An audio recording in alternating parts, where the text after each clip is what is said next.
I'm going to talk about Ketu through all of the houses. Ketu is the south node, and it's the headless shadow planet. So it's essentially egoless and just kind of wants to detach and is very sort of spiritual. So with the first house, Ketu placed there would be someone who is spiritual, has that spiritual persona in a very sort of detached way. Second house will be someone who's detached from maybe their family. Third house will be someone who has a very sort of spiritual, refined speech. Because third house is communication, and they may have a little bit of detachment from siblings.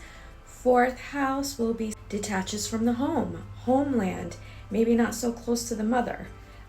Fifth house will be Ketu not being too attached to the children, and not to being also too attached to, gains like cryptocurrency or, stocks. They may not really care for that too much, because that house is also the house of crypto and, stocks, that type of thing. They also may not be too, keen on being that romancing type of person or partner.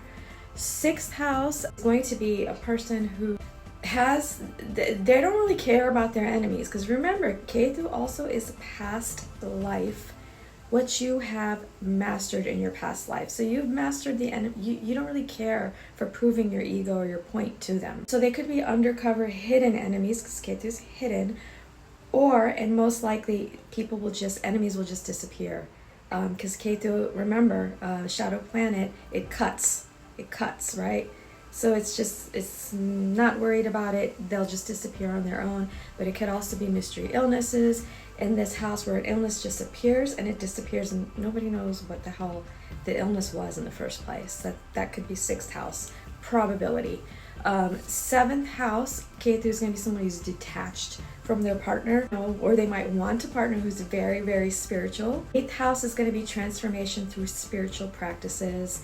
Ninth house will be the house of the guru, someone who is extremely detached from the ego and spiritual. 10th house could be a career in spirituality. It could also be just detaching from, career. 11th house will be detachment from and result of desires and gains and organizations. Won't really care too much about, that type of thing. 12th house could be someone wanting to escape through ashrams or spirituality, or really getting into that spiritual practice to kind of, lose themselves.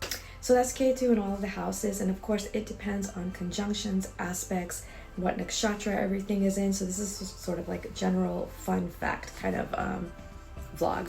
The characteristics of Ketu is detachment, cutting, because it's headless, so it's cutting, and the unseen. When I say hidden, it's hidden enemies or hidden this, hidden that. It's because it's shadow, it's underneath the surface, it's subconscious, you don't see it. And then, the spiritual aspect is because there's no ego, there's no head. So I kind of did want to bridge that in here.